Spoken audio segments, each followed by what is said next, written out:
All right, and we're live. Hey.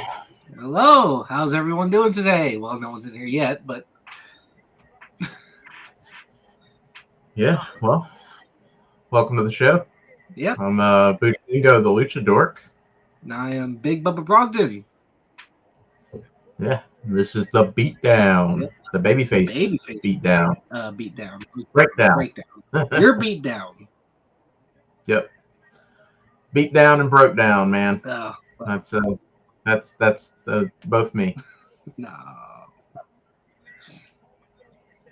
Oh, I feel beat down. Yeah. Busy week as always. Busy couple weeks. Busy day. It's Easter. So happy Easter to those of you who do that sort of thing.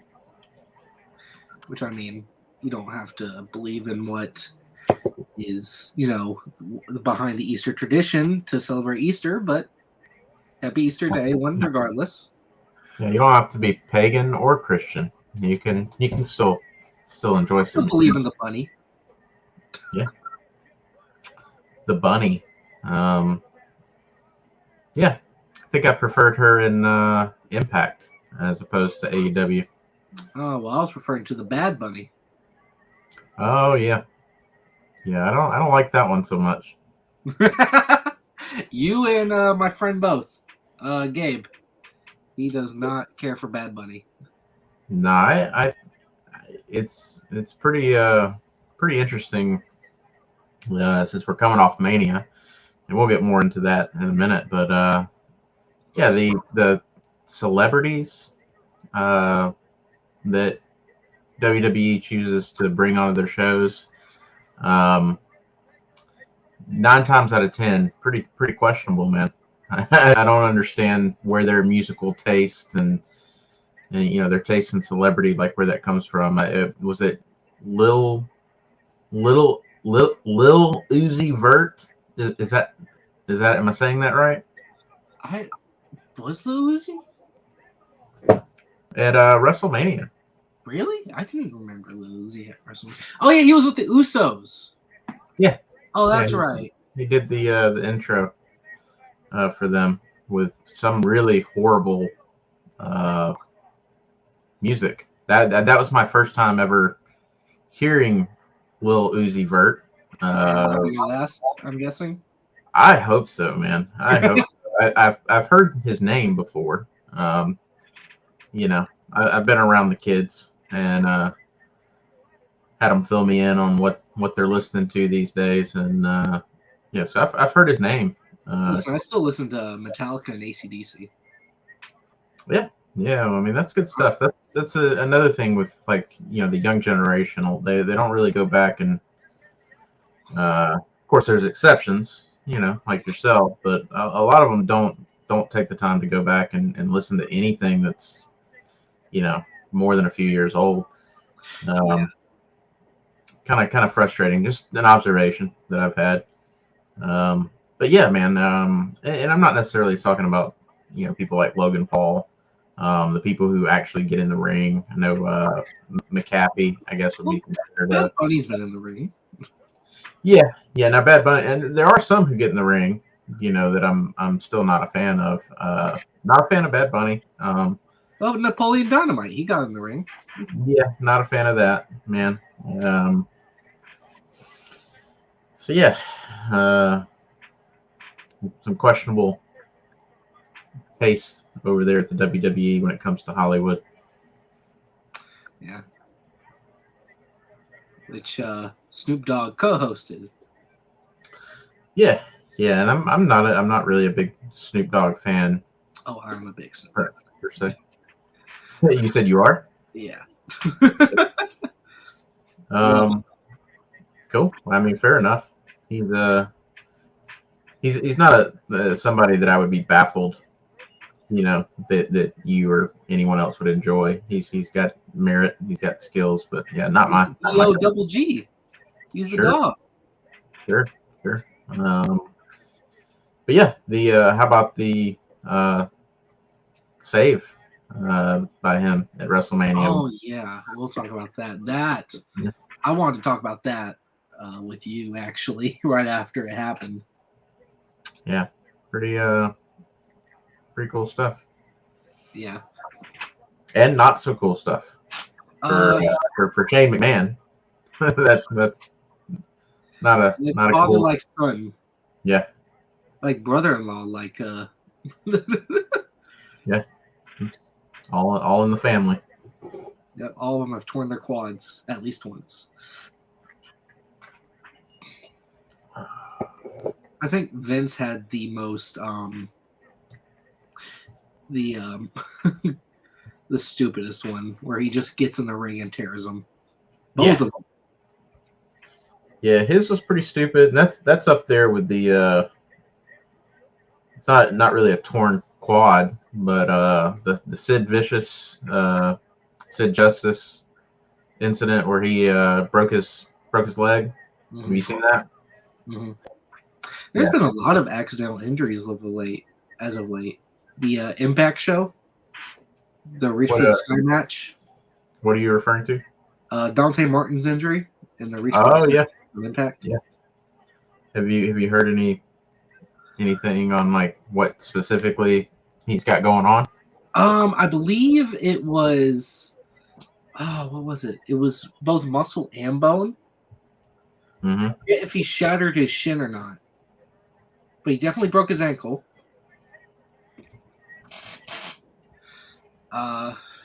Actually, let me look it up because I've seen that clip so many times. Yeah.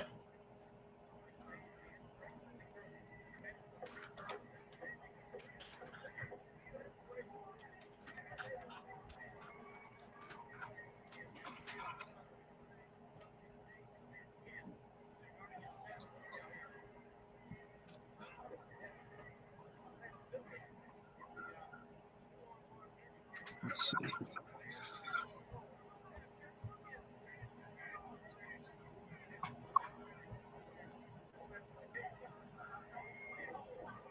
Let's see. It was a Canadian destroyer off a ladder to 2 double tables.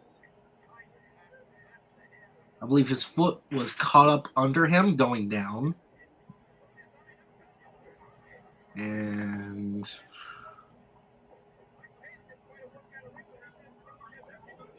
it's not showing any, like, what he injured.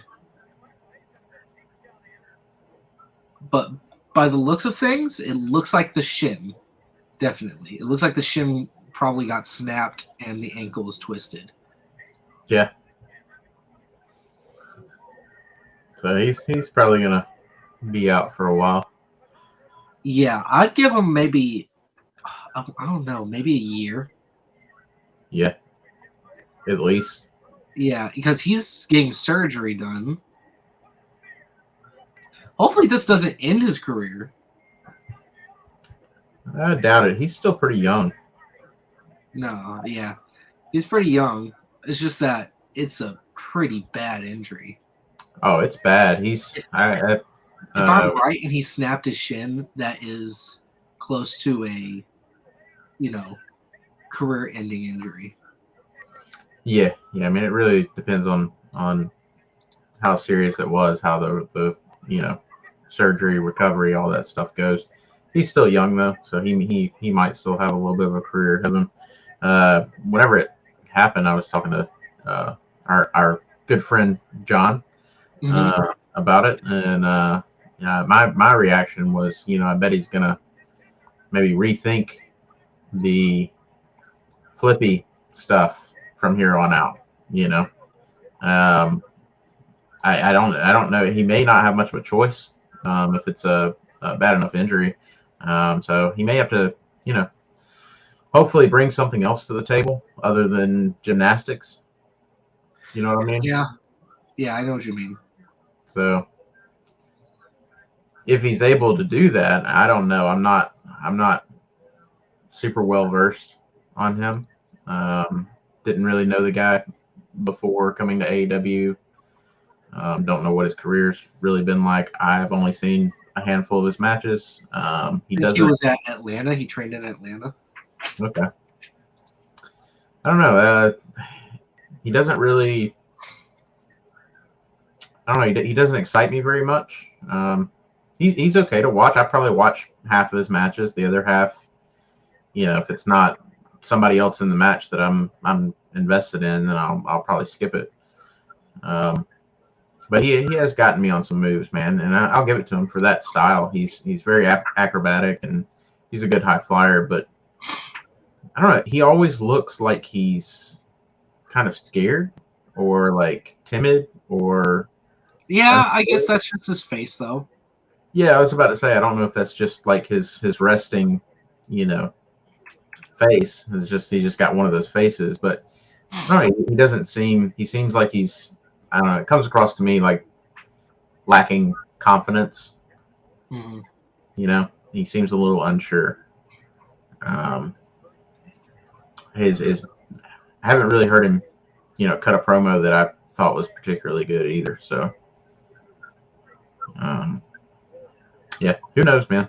Still have to see how all that goes. Yeah. I know very little about Dante. Well, yeah. So, I hope he gets better and gets back in the ring and does what he loves to do. Yeah. Yeah, definitely wish him well, man. What about the farewell match to Real One, formerly known as Enzo Amore in MLW? Yeah, I saw that. That's I saw some clips from the match. I didn't watch the match itself. The clips look to be about what you'd expect from what it was. Real One Enzo versus a little person, Micro Man. Yeah. Hey, you used the right terminology, little person. Yeah. Been working on that. I tell myself that, every day. They're little people. They are little people. They're not midgets. You can't say the word midget. Yeah. That's just, I wake up in the morning and I tell myself, don't say midget today. I, shower in the afternoon and tell myself, don't say midget today. And then at night after dinner and I'm crawling into a nice warm bed, I tell myself, you said midget many, many times today. What is wrong with you? Not good job you didn't say it. Just like, what's wrong with you? Why'd you say it so much today? Right. But yeah, I saw some clips from that. I did see a little bit of drama, a little bit of the MLW versus Real One. Kind of have some conflicting stories going on there, and Enzo had to clear the air. Apparently, he wasn't under contract with MLW. He was pretty much working under a handshake deal, show to show. But MLW had supposedly, allegedly, I know absolutely nothing, so I'm just, talking out of my rear here. But, supposedly they had, from my understanding, advertised Enzo Amore in a title match coming up. Was it against Harrison? I'm not sure. It may have been. I don't know if it was their main title. I'm not really sure. But yeah, supposedly they advertised Enzo versus challenging for the MLW World Championship or whatever it's called. And I guess now he's not doing that show. And I think he had to just clarify that he never agreed to even be in that match and doesn't really know why they promoted, that match. Because he's not doing it. He's not going to be there. Never agreed to it. So yeah, a little bit of backstage wrestling drama going down. So who knows? Who cares? Who knows? You're right. Who knows? But yeah, no more Enzo and MLW, which I didn't. Last episode I watched quite a bit of MLW the week before.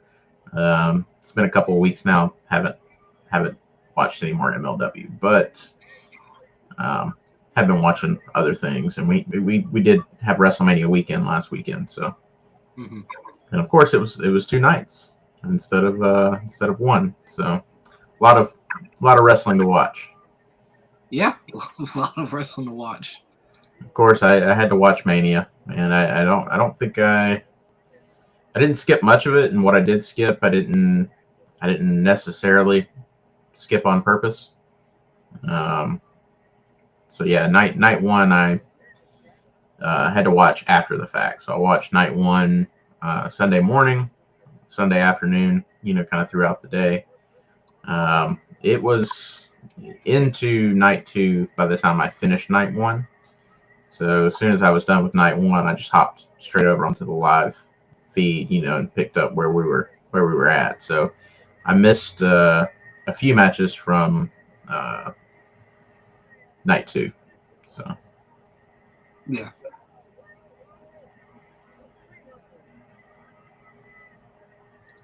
Well, speaking of WrestleMania, why don't we just hop on into it? I'll bring up the card since I need to remind myself. I know what started night one and what main evented night one and what started night two and main evented night two.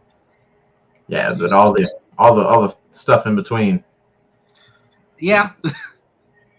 I remember the showcase matches. Right. Just got to jog my memory on a few things, though. I'm there with you, man.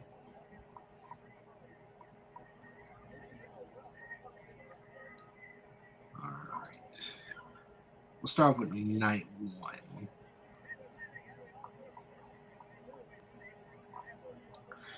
Because night two just makes me angry.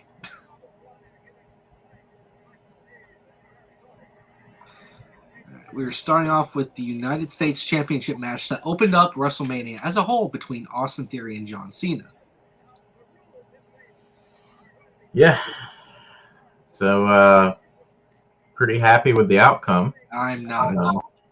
Come on, man. I we talked about that going into the match, and John Cena being in his current Hollywood status, part-time, hardly ever around, like he wasn't getting the title. This was, from the jump, this was meant to put over Theory. I just don't like it. Yeah. I just don't like Theory, all right? You're coming around, man. What happened? What? I just don't like Theory. I just don't like him. Man, I'm telling you, he's I think Cena does not. All right, people are gonna say Cena still looks good. He still looks great. I looked at him. I'm like, oh yeah, he looks 50. Yeah, Cena does not look good, and I'm not a Cena fan, right? Like I don't own any John Cena merchandise. John Cena is 45 years old. Yeah. However, I will give him credit where credit is due. John Cena is a good wrestler, man. He's put on some really good matches in the past. This was not one of them. I was pretty surprised by just how little I cared about this match, man. At no point did I really get interested in it. And I sat and watched it. I wanted something to happen to,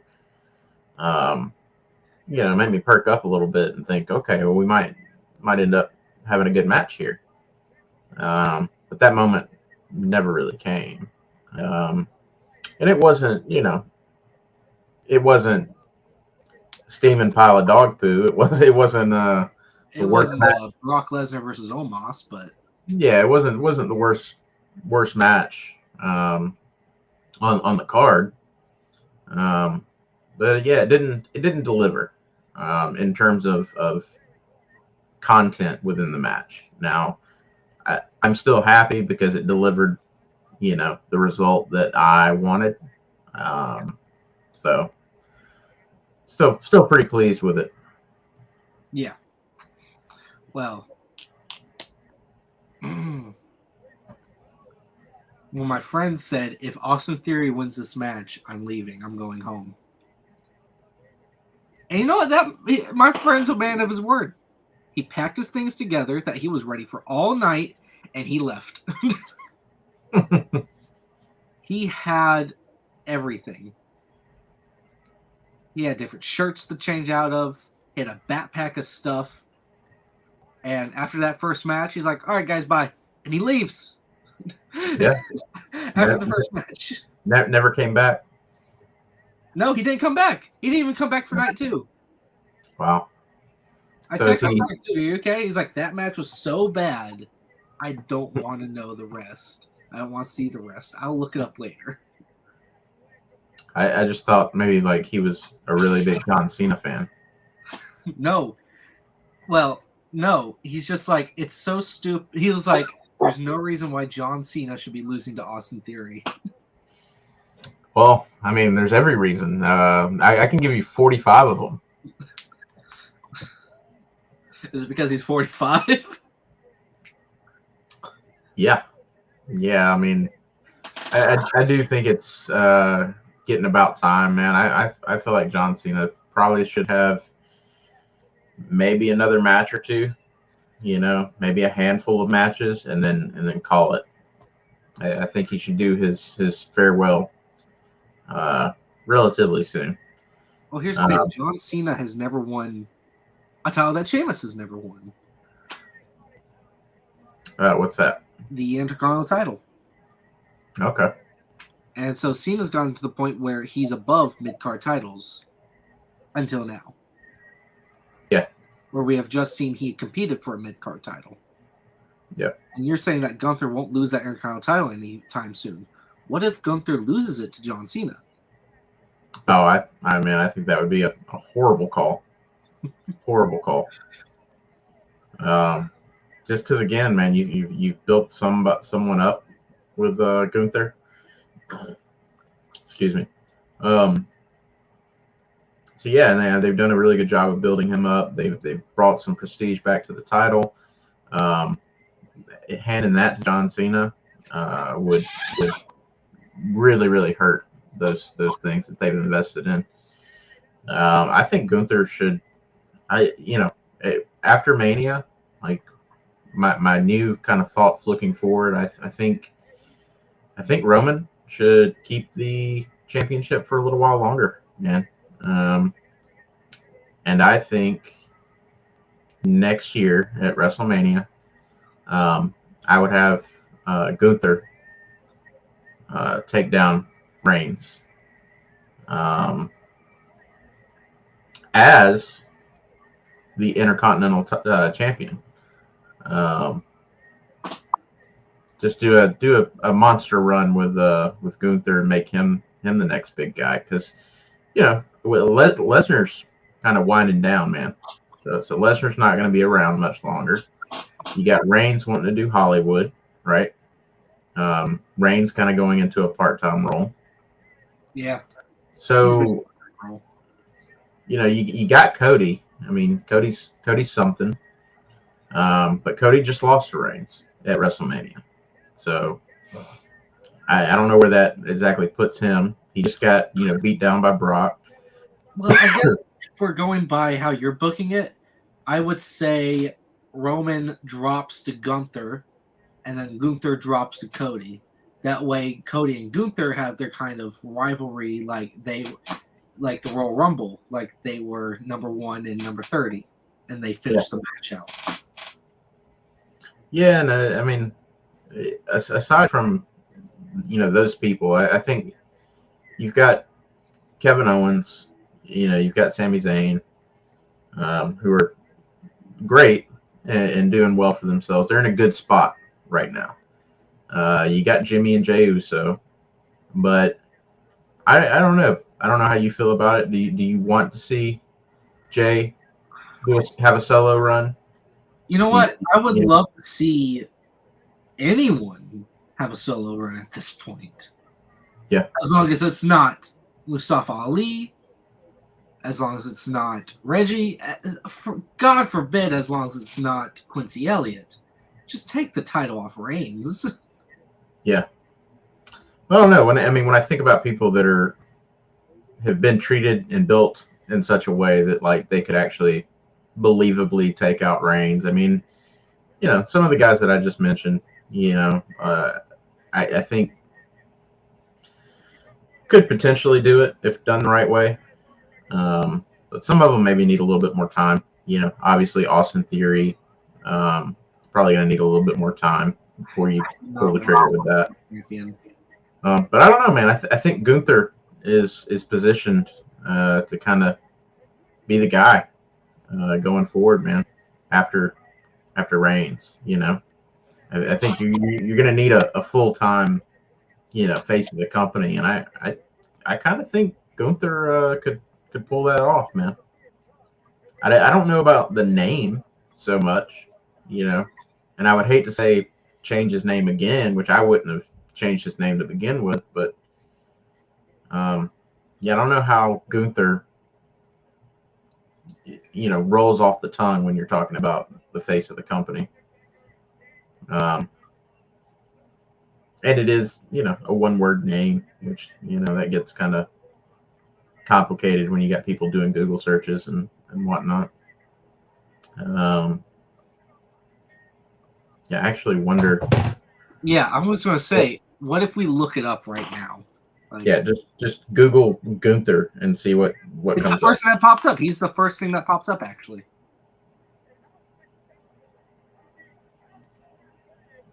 Australian professional wrestler, Gunther. Well, yeah. He's the first thing that pops up. Yeah. So, I mean, it might, I don't know, might not be that much of a hindrance.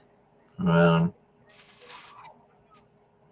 yeah, I don't know. And I don't know that you could have him lose the Intercontinental Championship and then go on to be the one to defeats Roman Reigns so soon. I think if they were gonna have him drop the Intercontinental Championship, they probably should have pulled the trigger on that maybe at Mania. Yeah. So, which I like Gunther as Intercontinental Champion, but I'm like, maybe if he surpasses that title reign, if he gets the record, then yeah, that'll be fine. But after that, maybe drop it.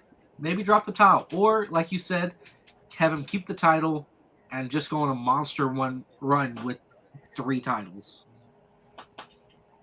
yeah, I mean, they could handle that.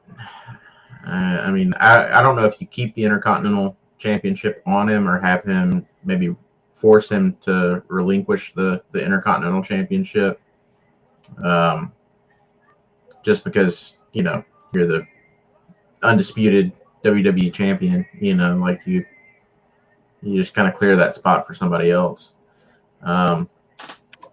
Which I think, using the Intercontinental Championship as kind of a number one contender spot for the WWE Championship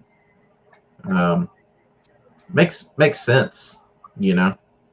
I sometimes don't understand why that's not more of an issue with Intercontinental champions. Like if I were the Intercontinental champion, I would constantly be challenging for the next championship up. I wouldn't be necessarily content with just being that champion. Yeah. Same way with the United States Championship. I think it should, your goal should be to win the U.S. And once you've got the U.S., you should, be in contention for the Intercontinental Championship. I don't know, something to think about, something to ponder. Yeah, definitely.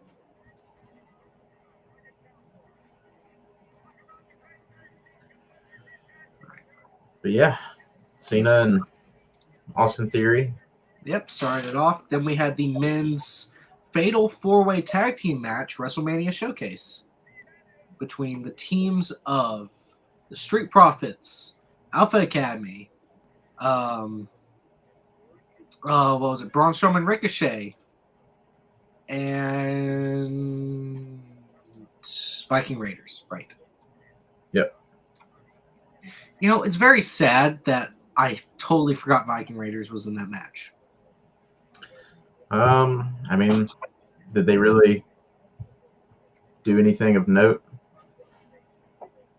I mean, the match was better than what I thought it was going to be, but I mean, it still wasn't anything that special, you know? Yeah. Didn't really feel like a WrestleMania match to me. No. Felt like I was watching SmackDown. Yeah, why didn't they just do it on WrestleMania SmackDown? They had the Andre the Giant Battle Royal on WrestleMania SmackDown. Yeah, I don't know. So weird. But the Street Profits won that match. I believe Montez pinned Ricochet. After that was a really good match between Seth freaking Rollins and Logan Paul. Yeah, that was that one delivered, man. I don't know. I mean, I really enjoyed it. Don't get me wrong. That was one of the best matches of the nights. But I would need to probably go back and watch Logan Paul versus Roman Reigns. But yeah, I would be interested to kind of watch those two matches back to back and kind of see how I feel about them. Because my takeaway right now, I think I enjoyed the Reigns Logan Paul match a little bit better. Yeah. Which, I mean, feels kind of odd to say because I'm a big Seth Rollins fan, not really a Reigns fan. So, and that Rollins is kind of the better competitor. Yeah, and like I said, it's not to say that it wasn't a good match because I really enjoyed it. It was one of the matches that definitely will stand the test of time and stand out, you know, in my mind for, you know, what went down at this Mania. But no, my takeaway right now, I think I enjoyed the Reigns match with Logan Paul a little bit more. I am going to say I was very curious who's going to be in the Prime.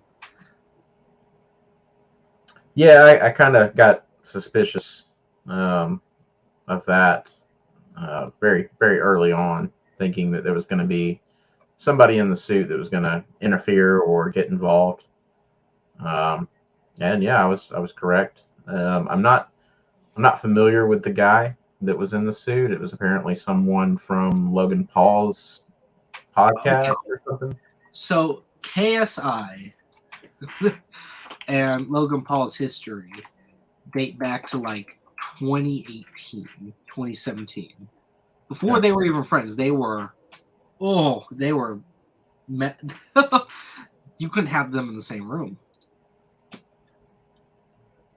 So they used to be enemies. Oh, big time.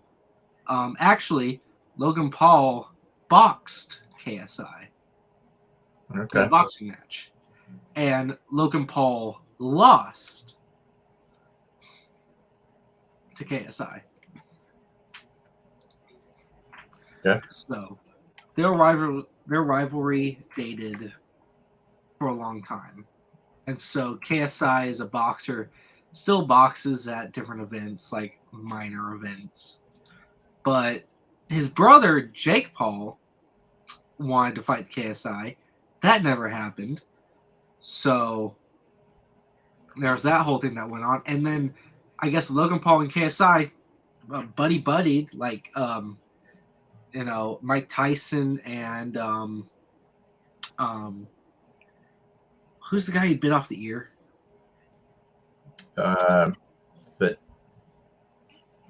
Evander Holyfield. Yeah, like they're buddy now. So KSI and Logan Paul are now buddy. So they do this podcast. They have the Prime energy drinks and the Prime sodas, which I really do like the Prime. I am guilty of buying it. It's cheap and it's good, like really good. Low calorie count, no added sugar, no sugar, 200 milligrams of caffeine. Okay. Yeah, that was seeing that on Mania was my first time being exposed to that. I didn't know what Prime was. Guys on commentary had to kind of fill me in on that because I didn't know. My knowledge of Logan Paul is very, very limited. So Yeah. And I don't recall seeing those out at the store anywhere. Yeah, and so KSI is kind of the charisma of the group. Okay. But KSI on I'm glad we're talking about KSI because KSI backstage talked about joining the WWE. And they asked him, if you were to join, who is your dream opponent? And he said with a straight face, Bobby Lashley.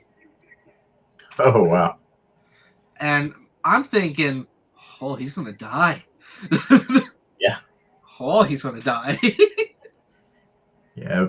Bobby Lashley is somebody they should really treat a little bit better and treat well too, because he could be something pretty. I mean, they were treating him good until they broke up the Hurt business, and then he was not treated well.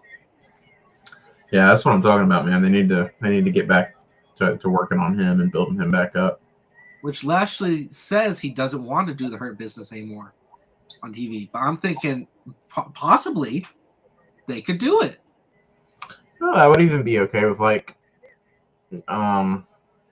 calling it something else. You don't want to do the Hurt business? Cool. You're the same group of guys hanging out in a stable, and we're going to call you the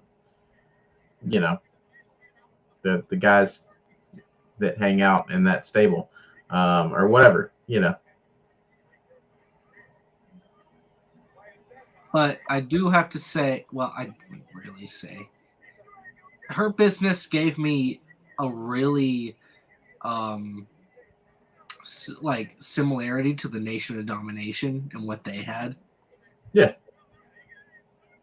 Yeah, no, I could see that. So Lashley being the kind of not really Dwayne Johnson, because Dwayne Johnson was the one that kind of took over Farouk's spot. Yeah. So yeah. Yeah, the match was great. I liked every spot in that match. And my friends, I said, is that going to be KSI? And my friend next to me said, no, his arms are too small.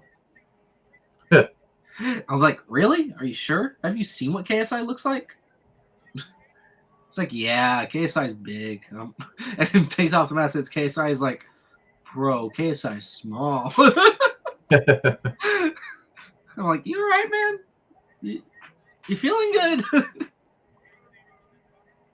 So yeah, it was a great match overall. I'm very surprised that they let Rollins win that. Yeah, I kind of thought it was going to be Paul. I did too. Not bad for Paul's second WrestleMania match. No, I mean, like I said, it's still going to be one of the standout matches from the show. So yeah, I mean, Logan Paul has made 3 consecutive WrestleManias now. Yeah, and his career, in the wrestling world has been pretty good in my book, man. Like if I'm Logan Paul, I'm pretty happy and pleased with myself. Yeah, I would be too. If I was bouncing back from a very controversial incident like he did. Yeah, I don't know anything about that. Okay, so he thought he went to Japan. I gotta find where this is. So he went to a force in Japan, Oh, so okay. So I'm familiar with this story. I don't think I connected the dots that was the same person. So Yeah, he's the YouTube guy that went over to Japan and filmed some dead bodies or something. he went to what is it? Suicide Forest. It's yeah, Akoriga Forest, which is Suicide Forest,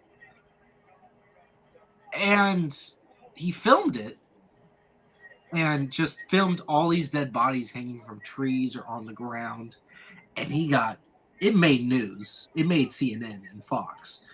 So he Yeah, got so much flack for it in I 20. vaguely remember that when that went down, and just kind of catching a tidbit of the story there. But I didn't know who Logan Paul was. I didn't care enough to know who Logan Paul was at that point. You know, I think I just had someone telling me about it. You know, one day, some YouTuber. I don't even know if they knew his name or said his name, but yeah, I didn't realize that was Logan Paul. Yep, that's famous YouTuber slash WWE professional wrestler Logan Paul that filmed Okay, dead bodies and that that pointing and that making probably jokes. that would probably explain some of the hate from some wrestling fans that I see kind of sending his way. People still talk about it. People will make videos like, "You guys loving Logan Paul? Remember what he did?" And my Yeah, response to that is, "Yeah, but again, he's one apologized yeah, multiple times for it. Two, it's been like a decade, and sure, things on the internet stay on the internet, but people change over a while. And Logan Paul is a big example. He's changed. yeah. It's weird times we're living in, man. You know, some people can change, some people can't change. You know, you know what I'm saying there. Yeah. Um, So it's amazing, especially for cancel culture, what people will dig up. I remember there was a video that I sent you, and I saw that it was about John Moxley in his old indie days, like early 2000s, where yeah, he called someone the N word. yeah. And so people start bringing that back up when he became AEW World Champion. Like, oh, look what he did back in the day. He should be canceled. He should be fired. Oh yeah. Well, I mean that's there's a lot of wrestlers, man, um that have been canceled. There's a lot of guys that I used to enjoy that, man, I haven't seen wrestle in years. Barely even hear their names because of cancel culture. And I'm not saying that like some of those guys should or shouldn't be. Like I don't know the details of everybody's situation, so I'm not speaking to that. But yeah, that'll get you, man. Yeah. But people do change. Like you're allowed to change. You're supposed to change. I think in a lot of ways. Now, will that change other people's views? Maybe, maybe not. Yeah, maybe not. But if I still was the exact same person I was, 25 years ago or 30 years ago, 10 years ago, like it's you gotta change. You gotta evolve, man. You gotta get older, smarter, wiser, faster, better. You know, you, you, I don't know. It's weird that we kind of live in a world that is, for some reason, for certain people, the idea of change and kind of redeeming oneself is just not possible. Yeah, it's very rare. Yeah. Um, so we're getting a little bit off topic, but it's okay. We needed that talk. Let's move on to the sleeper match. This was a match that some people found good. It was that mid card match where I was like, I already know the outcome. I'm gonna go get something to eat, and that was the 6-woman tag match between Lita, Becky Lynch, and Trish Stratus and Damage Control. Yeah. I thought it was better than I expected it to be. I thought it was a fine match. it wasn't what I would necessarily say was good per se. It's not something I'll probably ever go back and rewatch. It's years from now if I'm popping in WrestleMania 39, I'm probably gonna fast forward straight through that one. It was cool, being a guy that was a teenager in the 90s watching wrestling and watching Trish and Lita and watching them back in the day. So it was cool to see them, getting to go again. Yeah. So I watched it. Didn't fast forward through it, and like I said, it was enjoyable. It was for what it was, but it wasn't enjoyable enough that I'll be revisiting that one. Yeah. And that's fair. Yeah. I feel the same way. It's fair. Yeah. But yeah, that was Trish, Lita, and Becky that came out on top there. Yeah, it was Trish, Lita, and Becky, which I already said. I already knew what the outcome was. Now, a match I was very anticipated for, and I never took my eyes off of just because story-wise is the Rey Mysterio versus Dominic Mysterio match. Yeah. Yeah, and you and I had talked about, kind of speculating what was going to go down there, the Hall of Fame. They did do something at the Hall of Fame with Dominic and Rey.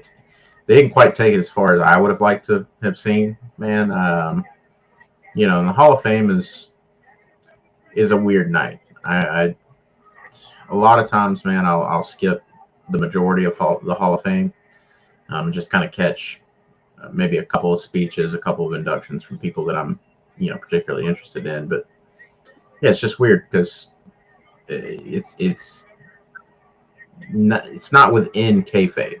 It's a lot of industry terms and people kind of pulling the curtain back, which I don't like, man. I mean, I know that we talk about those sorts of things here, and it's definitely some stuff that I come across, that I find interesting,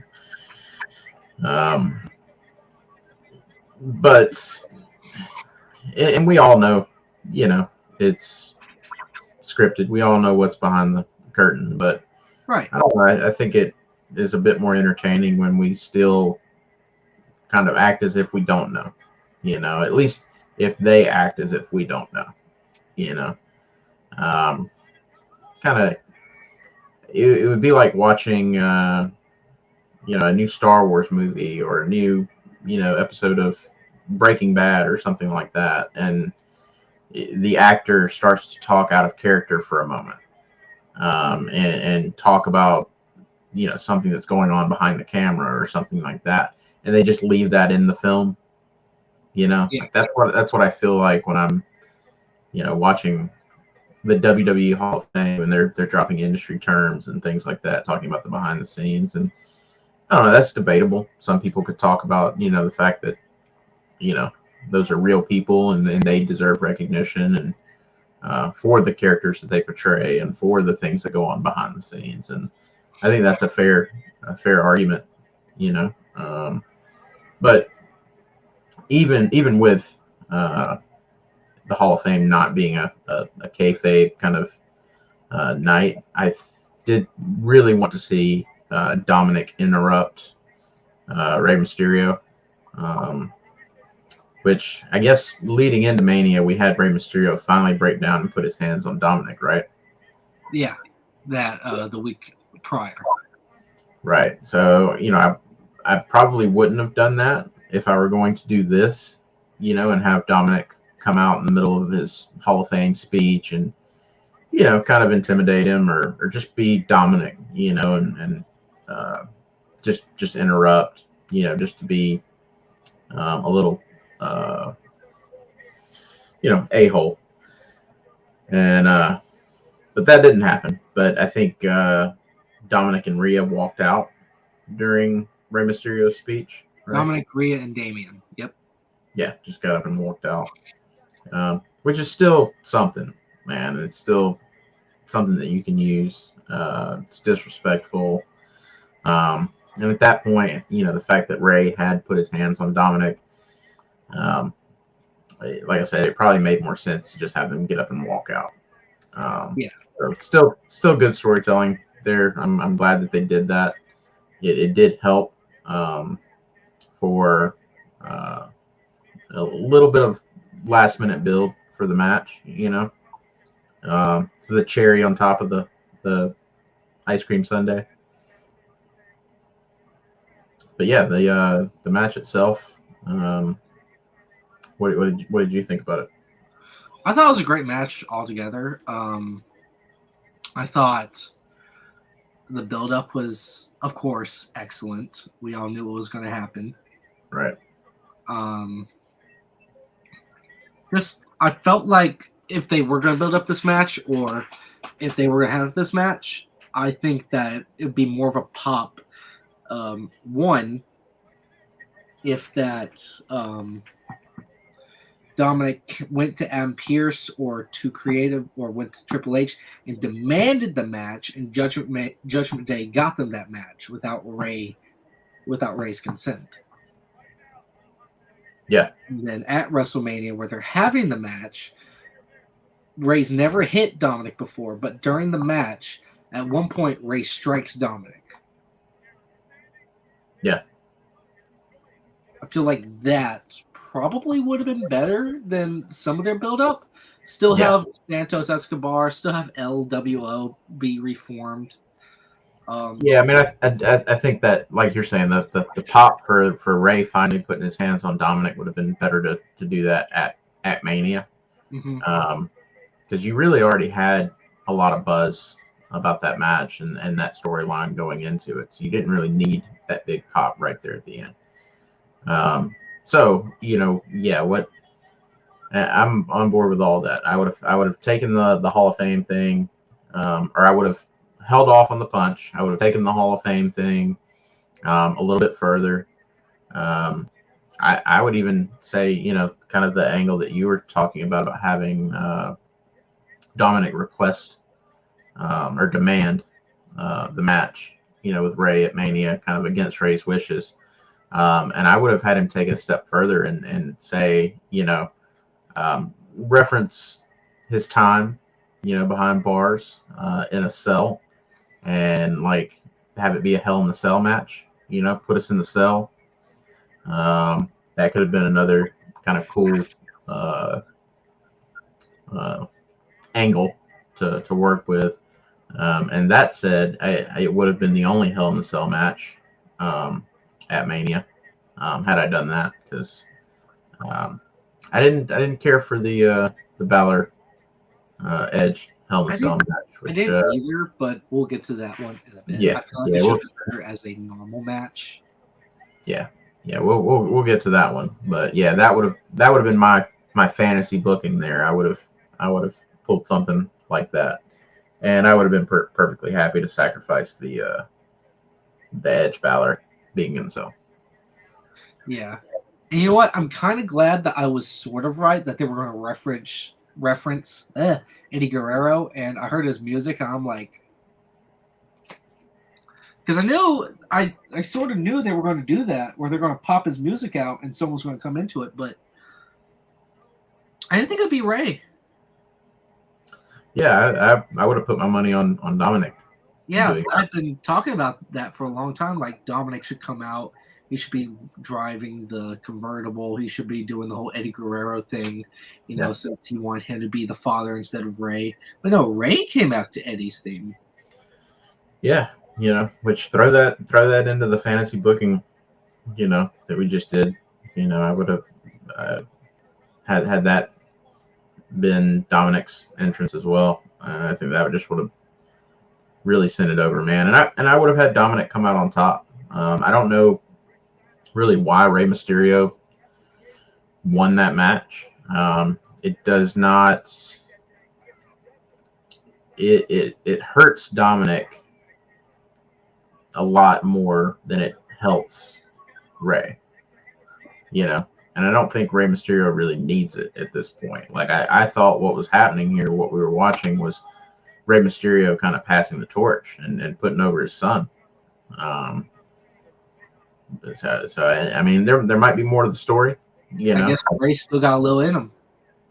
yeah, there might be more that happens down the road with this storyline that may change. You know how I feel about it, man. Maybe I'm being too short term. But yeah, it really felt like a passing of the torch, man. So I was surprised that Rey Mysterio won that. Yeah. Which I get it. Totally get it.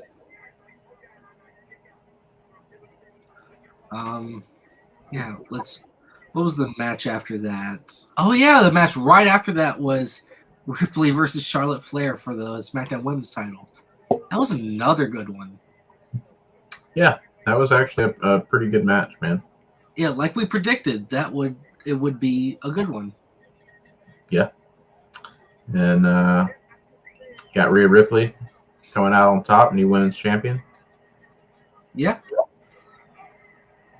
Ripley, I forget how long the match was. It was a long match, and I was like, come on, they have to have Ripley with the title. It has to happen. And sure enough, it happened, and I enjoyed it. All of us were like, come on, it's gotta be Ripley. They're not gonna put Charlotte over. Charlotte's like the John Cena of dropping titles. Yeah, and it's I don't know. That was probably my one complaint from the match was Charlotte's reaction at the end. Didn't really. I don't know. I know she technically put over Rhea Ripley, and Ripley got the win there, got the championship, but it felt like she could have put her over a little bit better. Because yeah, I don't know if you picked up on it or recall, but the end of the match, Rhea Ripley, declared the winner, and Charlotte had rolled out of the ring, and yeah, Charlotte did a whole like Ace Austin, like no sold it after pinfall and rolled out. Yeah, like rolled right out of the ring, and then was just sitting there, kind of like smiling and laughing and smiling and clapping her hands. Yeah, like she was proud of Rhea Ripley. I don't know if that's what she was going for or what they were going for, but it just came off as weird, man. I with Rhea Ripley being Rhea Ripley, I think Charlotte should have been, knocked out cold or in so much pain, that she's still kind of writhing. Or maybe she does like roll out of the ring, get back up, get back in the ring, and they have this kind of like whole thing where they had it 36. Like it's been 3 years since like they had that title match, the NXT Women's title, and Flair humiliated Ripley in front of no one at Mania for the title, and just Charlotte shaking her hand. Yeah, I mean something. They could have come up with something better than just straight up, no sell and sit and smirk and smile and giggle and whatever she was doing. I don't know. That just felt kind of weird to me. Yeah. Yeah, it was very weird.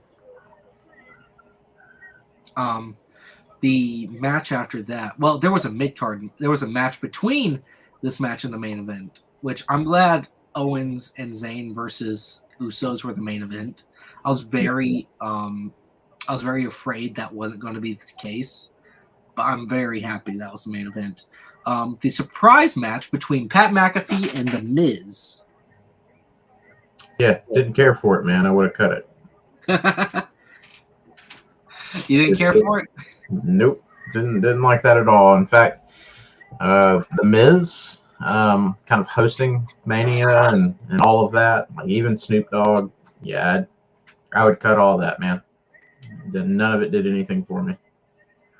Well, I'd hate to be the one to go against what I loved it. I loved Miz and Snoop just hosting or co-hosting. Fair enough, man. Just another difference between friends, I guess. Yeah, no, it's all good, man. I'm not mad at that.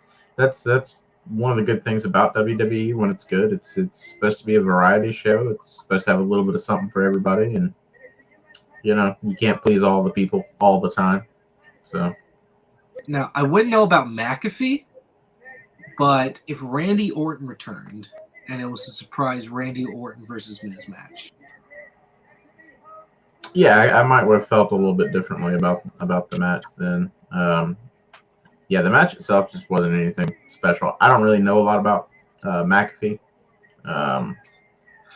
so yeah, I'm not really particularly invested in anything that went down there. So McAfee started out in WWE as an NXT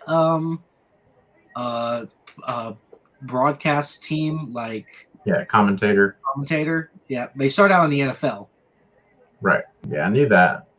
And so he was in the NFL, always wanted to be a WWE superstar. And so one of his first actual feuds was against the Undisputed Era. Okay. And so he teamed up with, for some reason, Danny Burch, Pete Dunne, and Oney Lorcan.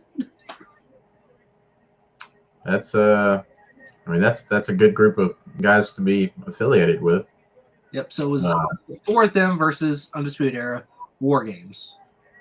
Cool. I might have to dig that up and check that out because I missed that.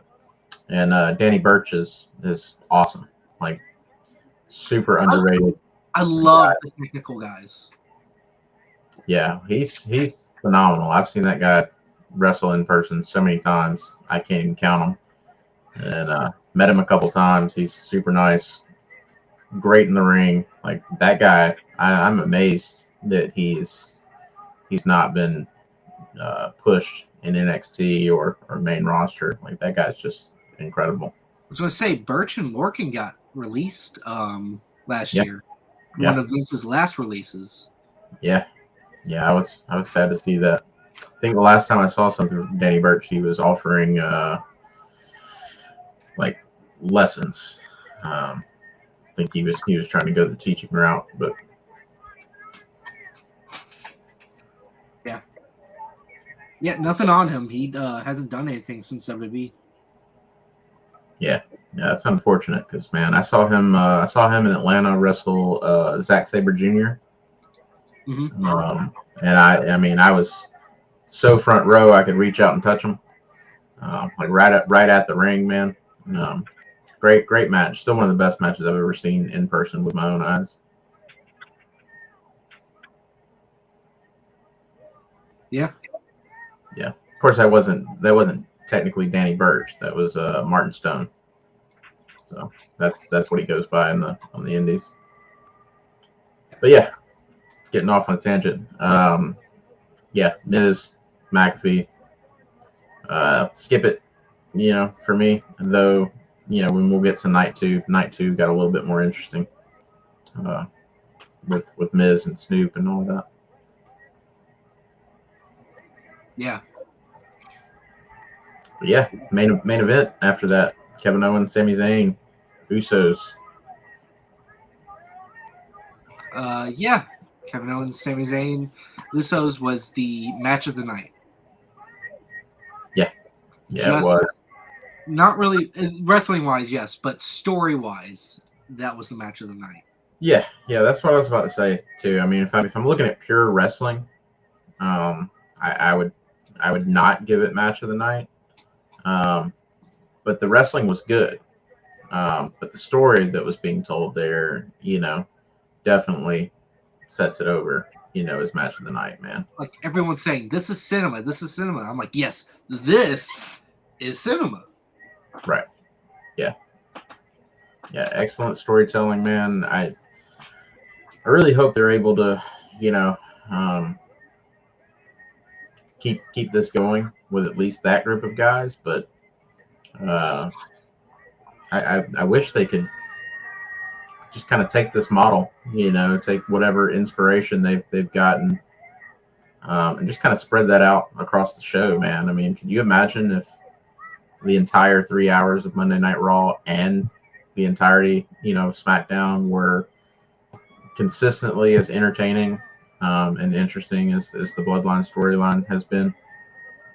Yeah. Yeah. It'd be great. Yeah. That would be fantastic. That's probably never going to happen, but a boy can dream. Yeah, and just to say I'm upset now, but I was excited when that match happened and the finish because it gave me false hope. Yeah. It gave me hope, but it turned out to be false hope. I was like, oh my god, it's finally happening. Roman's going to lose. I can't wait for tomorrow. And you know what? They got me. They got me. They got me. Yeah, I actually, so I took the fact that the Usos lost as a sign that Roman was going to win. I immediately, soon as I saw the Usos drop the titles, I said, "There's no way that Reigns is dropping those championships tomorrow night. Move all my money to Reigns." What would have happened if they won the titles? Would you still have had the same educated guess? No. If Usos had won, retained the championship, I probably would have been about 50-50 on whether or not, Reigns or Cody was going to walk out the champion. Because I still think it could have worked either way. I just didn't see WWE just completely decimating the Bloodline WrestleMania weekend and removing all of their championships. That just didn't seem realistic. Didn't seem like what I've come to expect. So, like I said, I immediately right then put all my money on Reigns. Okay. Which would have been a great bet. So. Yeah, you would have been a winning man. Yeah. All right, so night 2. The start of night 2, just like the start of night 1, was not that good. We started off with Omos versus Brock Lesnar. Right. So I didn't see that match. Night 2, I was a little late to the party, so I just jumped in with what was live. So I missed a few of the matches at the start. So you'll have to kind of tell me what you think there. A short match. Yeah, I don't think anyone expected it to be a long one. Well, it was long by Brock Lesnar standards, like current Brock Lesnar standards, because it was a 7 to 8 minute match. Yeah. After entrances. And from what I've heard, it was not a good match. So that 7 or 8 minutes probably felt a lot longer at the time. Just two big men, they're not going to really strike or do some impressive moves or jumps or anything, or even dives or just certain combos. No, it's just big men trying to throw each other. Yeah. Of course, Lesnar came out on top, but just even in the F5, I thought, why not put Omos over? Yeah, I mean it's Brock Lesnar, so. And it was also Vince McMahon booking the match. Yeah, and I think Brock Lesnar's time is winding down, but I don't think I think it's up. I think it should be done. Think so? As much as I love Brock, it's done. He needs to done. He's done. Well, regardless of your or my opinion, it doesn't feel like he's at the tail end. It feels like he's maybe eyeing a way out. So I think we're kind of at the start of that. So I think it might be a little bit of a minute still before he puts somebody else over. But that's something interesting to think about, man. I mean, the Undertaker had the streak in Mania, and Brock was the one to kind of take that, and that built Brock even more. And I still think Brock kind of carries that, Then obviously you had Reigns kind of take over that spot from Brock. Brock put over Reigns and built Reigns up. So yeah, it'll be interesting to see who Brock Lesnar works with on his way out. Like who is going to be the guy to wrestle Brock Lesnar in his last match, and send him packing. Yeah, because it's usually customary that the retiring wrestler loses their last match, which is weird. Well, it makes sense in terms of building new talent. So interesting to think about, There's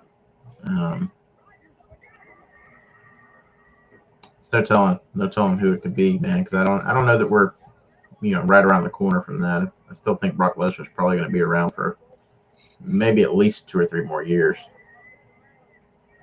Yeah.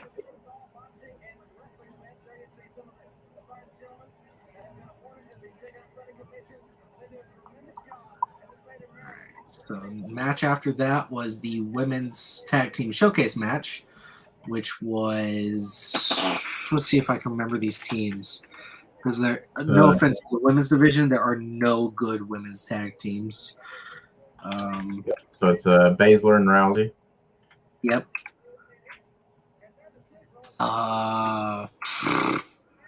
It was Natalya and Shotzi. Right. It was Sonya Deville and Chelsea Green, which it was originally Carmella and Chelsea. Right.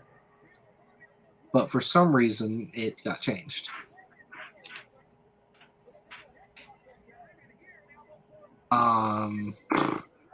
What else was it? What was the last team?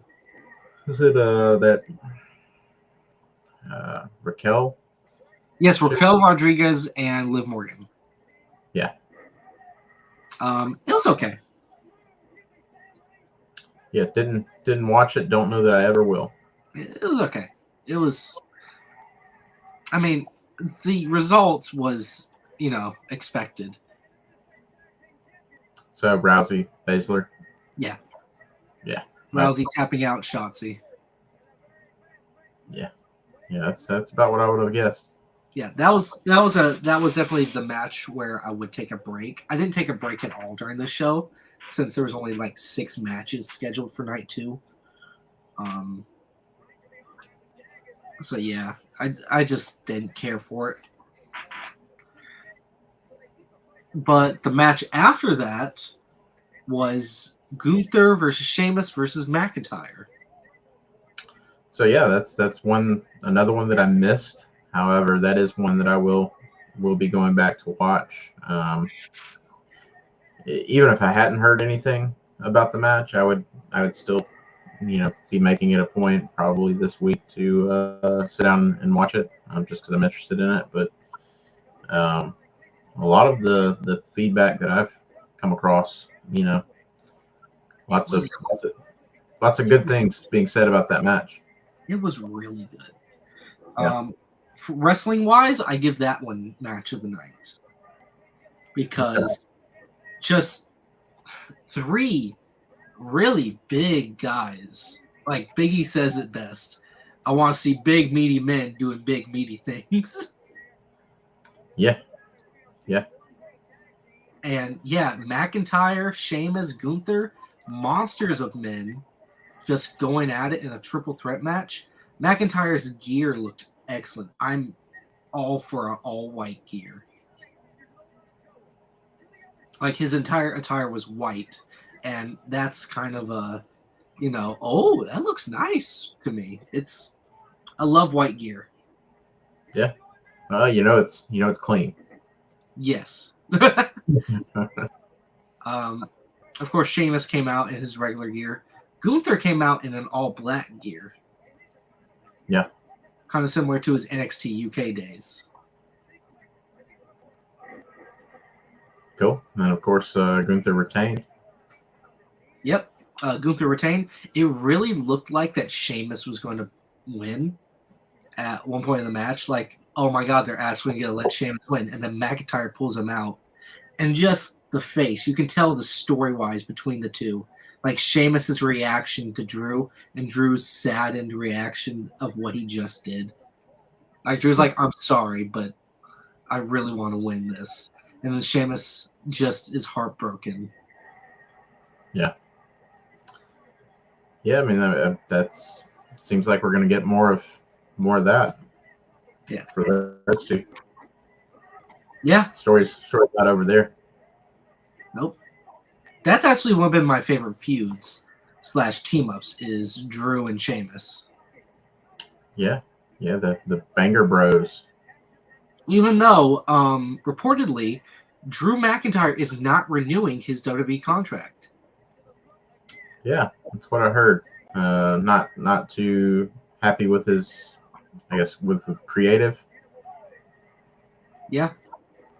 So we may or may not see Drew McIntyre back, which I really don't want that to happen because I like Drew McIntyre. I do. And I want to see. Yeah, I like. Yeah, I like him too. I if he stays with WWE, which is preferable, I just want him to make him happy. Give him some good creative and treat him well. If they're not going to do that, then I'm all for him going back to the Indies. I don't know. I don't know that I'd really want to see him in AEW though. I think they'll flop the ball with him. I think they'll just put him on the shelf. Well, yeah, AEW has a bit of a history with botching debuts, which we'll get into that a little bit later. But yeah, I don't know that I would want to see him go to AEW per se. Now, it'd be interesting if he went to New Japan. That'd be interesting. Yeah, that's actually what I was about to say. I think New Japan would probably be the best fit for him in terms of wrestling. I don't know. Just his style fits New Japan in a way. Yeah. Yeah, and I don't know, what kind of creative issues he's having. I don't know if New Japan would be the place to really scratch that itch. Yeah. I just gotta say, if they fumbled the ball with this, I will never forgive them because with the whole COVID thing, they robbed Drew of a live reaction of him winning the title. What are you referring to? The WrestleMania 36, the WrestleMania without a crowd. Okay. WrestleMania Night 2, where Drew McIntyre versus Brock Lesnar for the WWE title. Brock Lesnar is defeated by Drew McIntyre, and there's no one there to give a reaction or to give a pop for him to finally fulfill being the promised prodigal son of WWE. Yeah, that's he a bummer. Deserves that pop. Yeah, for sure, man. For sure. Well, like I said, I hope WWE just kind of does something to make the guy happy and treat him well. He's main event material. He's WWE championship material. He could have another run with it. So hopefully he sticks around because really I don't see a good fit for him outside. I mean, everything else outside of WWE feels beneath him, with the exception of maybe AEW or New Japan. Though, like I said a second ago, I don't really want to see him in AEW. AEW's got such a huge roster right now. They don't need anyone else. They actually need to let go of probably about a third of their roster. Ring of Honor, I think, could be a good fit for Drew, but being that it's owned by AEW and there doesn't seem to be a clear divide between the AEW roster and the Ring of Honor roster. It seems to be kind of fluctuating. Like you're really kind of wherever they want to put you this week. So, that being the case, I don't know that I'd like to see him in Ring of Honor either. And then that pretty much really, only leaves New Japan, which I think could be awesome. Could see some really good matchups, some good matches, some good wrestling. yeah, so I don't know. I think best case scenario is he sticks with WWE and they're able to work something out to make him happy, give him a push, promise him a run in the future. I don't know, whatever you got to do, but Yeah.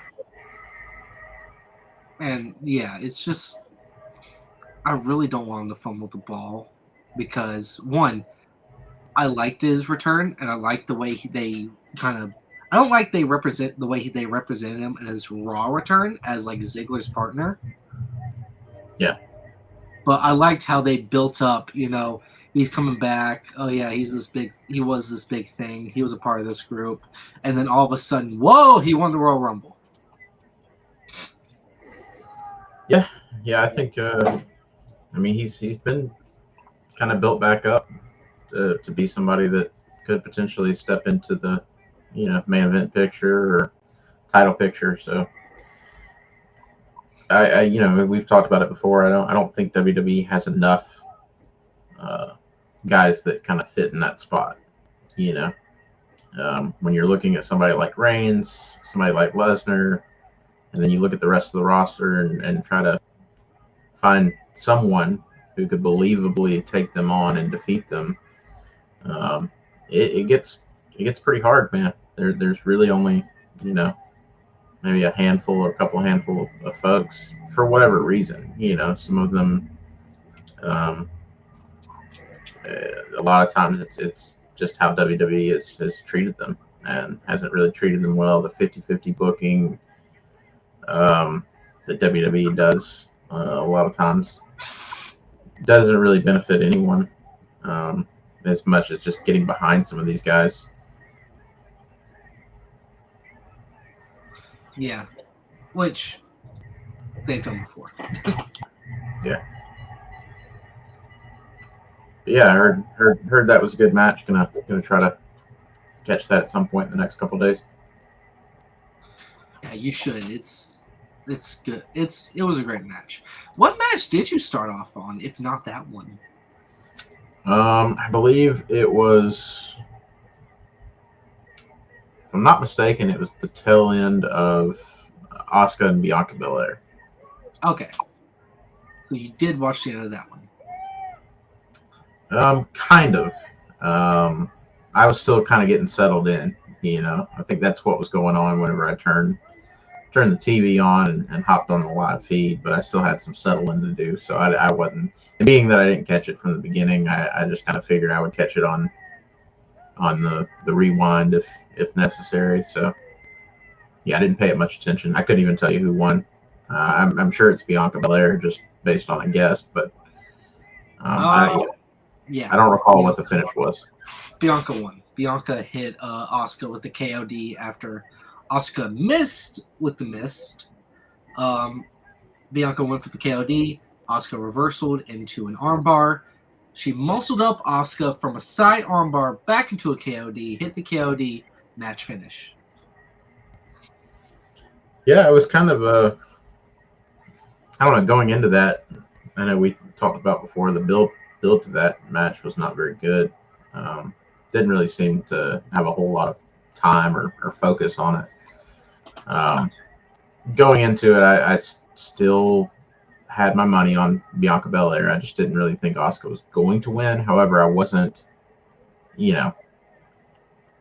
positive. I thought maybe with there being a chance, or maybe there would be a chance, being that, I don't know, I think the Great Muta being inducted into the Hall of Fame this WrestleMania, I didn't know if that might be a sign that Asuka was gonna get the win, just because of the similar heritage and the similar style and gimmick and the mist and everything. I thought that's what put doubt in my mind, and kind of made me think like, I mean, maybe they will have Asuka come out on top, but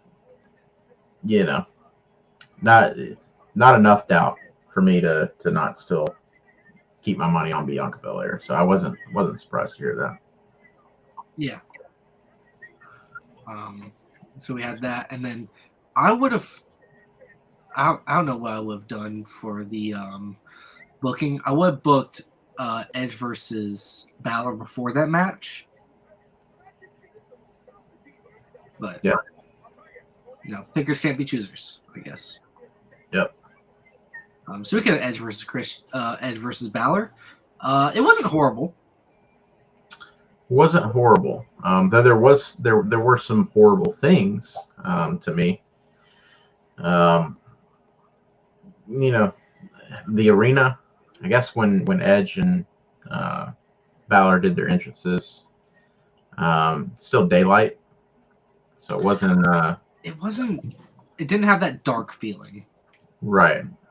So that's a minor thing, because even though it wasn't as dark in the arena as I would have liked it to be, I think Edge's entrance actually worked for me. I thought his entrance looked cool. Obviously, there were some throwback, aspects there. The Brood Edge. I like the whole skull design. That kind of caught my eye. I was like, ooh, that's different. Yeah, Edge's, and I'm not a big Edge guy, but Edge's entrance was actually pretty awesome. I enjoyed really everything about it, except for, like I said, it was a little brighter than I would have liked it to be in the arena. But Balor, his entrance absolutely did not work for me. I had a real hard time with it, man, for various reasons.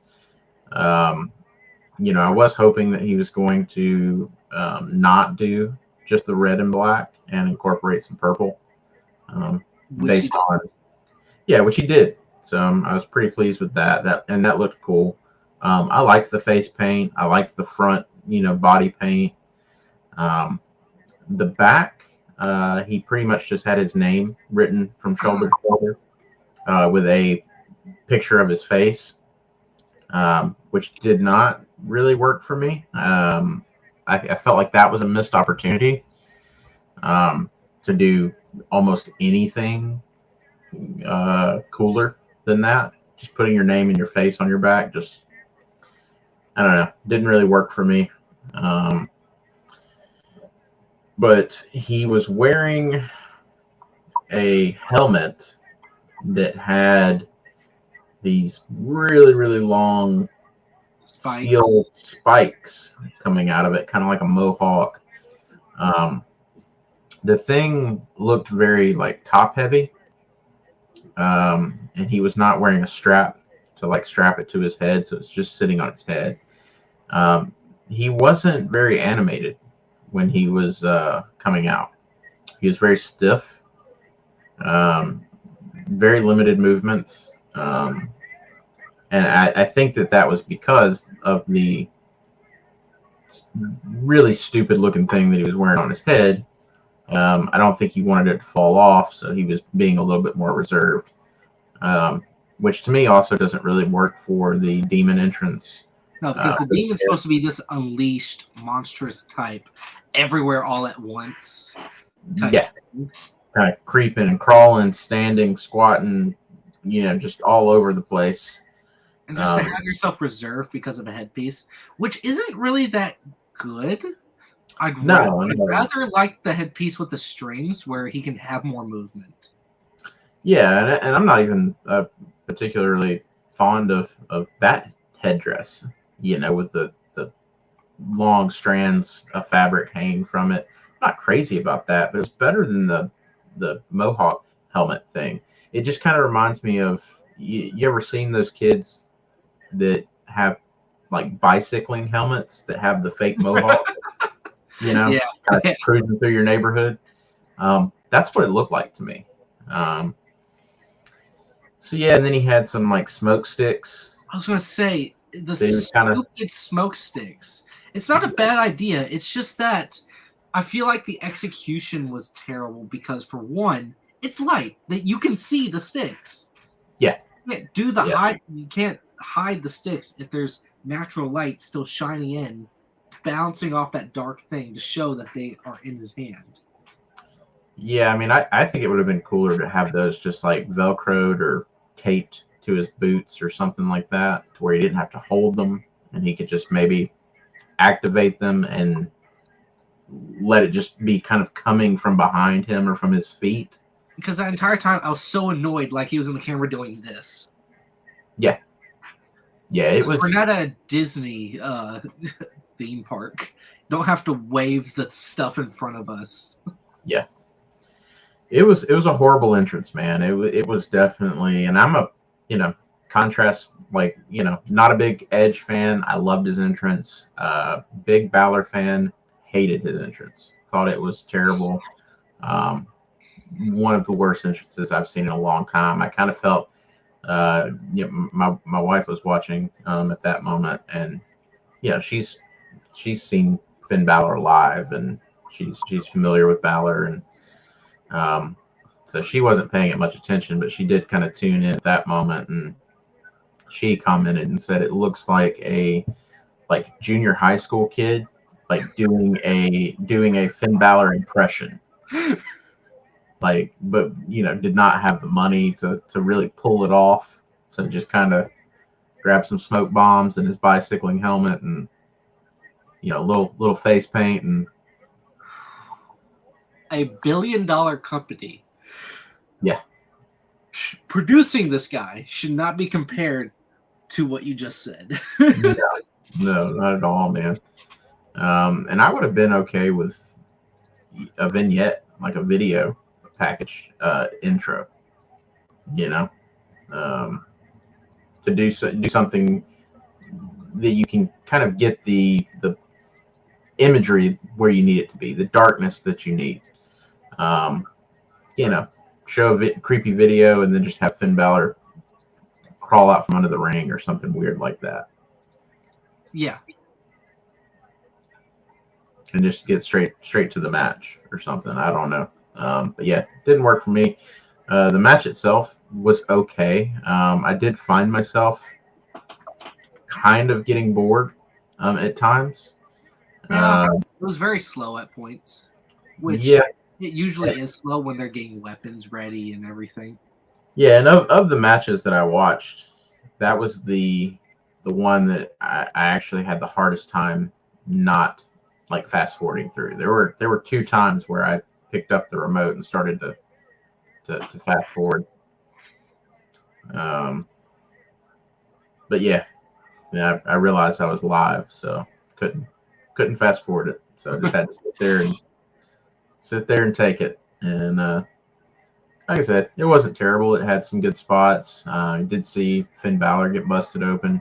I was gonna say, I caught that while I was watching it with my girlfriend. I was like, "Whoa!" I was like, "Oh, they're actually stop. Are they gonna actually stop the match?" Because just blood started pouring out of his head onto the mat, and I didn't realize how bad it was. I was like, "Oh, it's just a scar," and I just looked it up. That is a big gash in his head. Yeah, I mean it's it took so many staples, man. Does it say?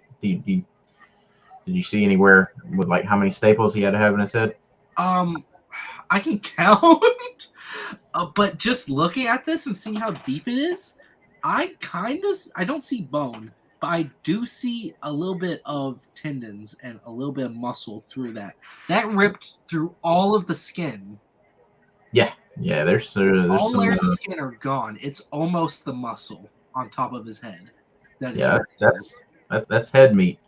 Yeah, it's deep, and that's grueling. Thankfully, I mean, he's a trooper for finishing the match. First of all, me, I would not have finished the match. Did he get staples ringside? I think he might have. Yeah, he got temporary staples. They took it off, and they've actually stitched it together. They stapled his head. It was 1, 2, 3, 4, 5, 6, 7, 8, 15 staples. Yeah. Each of them having 2 centimeters apart from each other. Yeah. They're not crowded. But yeah, he got busted open, got his head stapled shut, finished the match, then went backstage, had staples ripped out of his head, and then had 15 more staples put back in his head. That's pretty intense. Did he have another injury? Did I see that he also like hurt his ankle or his foot or something? I don't. I think he did coming down off of that last coup. Yeah. I'm pretty sure he landed wrong on his ankle. That was something I was looking for because I was like, oh, he's going to land wrong if he's going that high. Yeah, I think I saw that he actually did have some sort of leg, foot, ankle injury or of some I can't kind. look at that picture anymore. God. Yeah. So making you hungry? God. Giving you cravings for meatloaf? Oh, shut up. Oh my God, my stomach. It didn't hit till just now. Oh. Yeah. Oh. Oh God.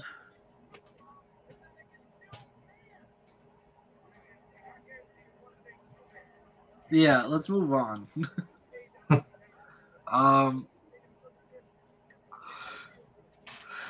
The match of the night for story-wise is of course going to be Roman versus Cody. Hands down.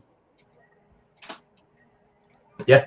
Yeah, it's very similar to night one in that sense. You know, it's not the wrestling match of the night, but you know, the wrestling was still very good. But yeah, you factor in the storyline, story that was being told there, and yeah, that becomes match of the night. So had Brandy and their daughter, Brandy and Cody's daughter, was ringside. I can't remember her name, but they also had -1, Brody, who is the son of John Huber, who was Brody Lee, also Luke Harper in WWE. He was ringside, and Cody is he gave his weight belt to -1. So that was a pretty cool little moment. That was I don't know. Took me a minute to recognize the kid because I'm used to seeing him so much with the mask on. So, but yeah, cool little moment there. And then the match itself was actually pretty good.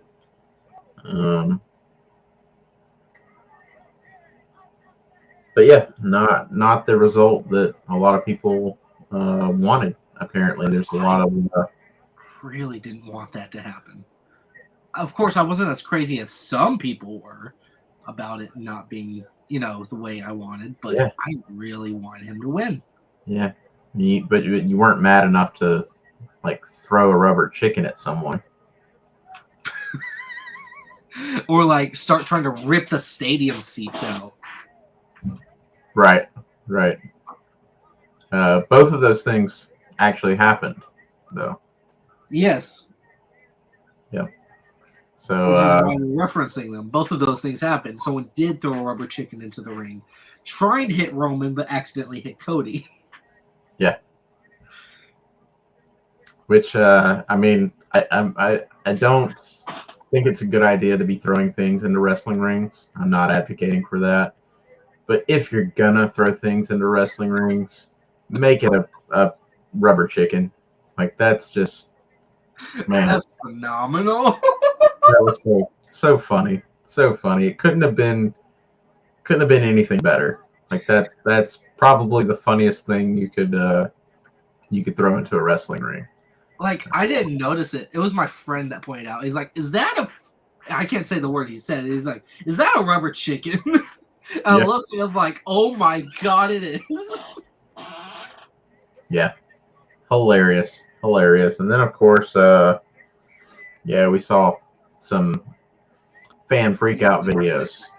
Some reactions to the. It's like some NFL like Super Bowl reactions, like when teams lose the Super Bowl. It's those kind of reactions, like when the Cowboys lose the Super Bowl for the 50th year in a row. Yeah, I mean, typically grown men or people who are close to being grown men throwing temper tantrums and hitting things and breaking things, and that's a bit ridiculous Have to you me. seen But the video of the dad that did the confetti? oh yeah, yeah, that's funny. That was hilarious. Roman commented on it too. Yeah, well, that kid's like young enough that it's just funny, you know. Um, when they get a little bit older, it's still funny, but it has like that element of sad to it, you know. Um, just kind of makes you embarrassed to be a wrestling fan and be like lumped in with these people. And then just the AEW community as well, just the AEW marks. Oh yeah, Oh my god. yeah. The AEW fans are definitely worse than the WWE fans for sure. Like that Dynamite after Mania, which was the Wednesday night after all that happened, just the signs that said Yeah, you thought Cody LMAO. yeah. I did see the Cody signs. Which I don't like marks, all right? I know I'm kind of I lean more to WWE, but I like all wrestling. I do not like the extremist fans.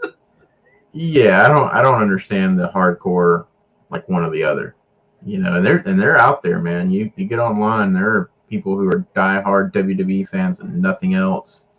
There are people that are diehard AEW fans and nothing else. Um, And there's some people that are hardcore like non-wrestling fans that will still go out of their way to record and to prove that wrestling is fake. Like this one video I saw of we didn't talk about this about the Snoop Dogg and Shane McMahon section. oh yeah, yeah. We kind of glossed over that. Yeah, I had a repeat of night one where Snoop Dogg brought out someone to take on the Miz, and it ended up being Shane McMahon, which not a good idea at the jump. I whoever had that idea, man, should be punished. Hold on. I just want to know how old is Shane McMahon? He is 53 years old. He should not be doing a frog jump. Yeah, yeah. I mean, I was about to say I would guess at least 50 and probably closer to 55. But See, Tom yeah. Cruise is 60. He's 61, but Tom Cruise is Tom Cruise. Yeah, I mean, it's I don't think Shane McMahon should be wrestling at all. He's not full time. He's not even part time. He's a businessman who gets to play around in the ring from time to time. Yeah. I've seen some cool Shane McMahon spots, some cool matches back in the day, and a lot of it's those stuff that Shane kind of got to a point where he was just trying to one up himself with like the crazy falls and stunts that he was doing. It's, I enjoy watching him do it, but should he be doing any of that stuff? Probably not. It's you're really tempting fate with some of the stuff Shane used to do. But yeah, Shane comes out and immediately, like as soon as the match starts, does a frog jump and comes down wrong and tears a quad, hits the floor or hits the mat. You can tell, if like you could tell immediately that something was seriously wrong, and it's not pretend. So Miz just kind of wanders around in circles, kind of staring him down, trying to figure out what's going on, while the ref was talking to Shane. And then out of nowhere, Snoop Dogg comes in, throws a punch or two at Miz. Yeah, talks trash to Miz and throws Yeah. a punch or two. Which, this is where the fans thing came in, where the guys thing came in. This man bought a seat ticket really close to front row. Right. just to try and make a point, to find somewhere to make a point. He made the point here where he pointed the camera at the cameraman, which was telling Snoop what to do. Right. Now, I thought, in the moment, I didn't see the cameraman talking to Snoop Dogg. So in the moment, I thought it was all Snoop. I thought Snoop really saved the day himself. It was like, oh, I'm gonna improvise and I'm gonna save this. Which now we've found out that the cameraman was in his ear telling him what to do, which actually makes a lot more sense. I was gonna say, we all know that Snoop is usually baked 24/7, so yeah, to have him baked, have that idea, yeah. close to impossible.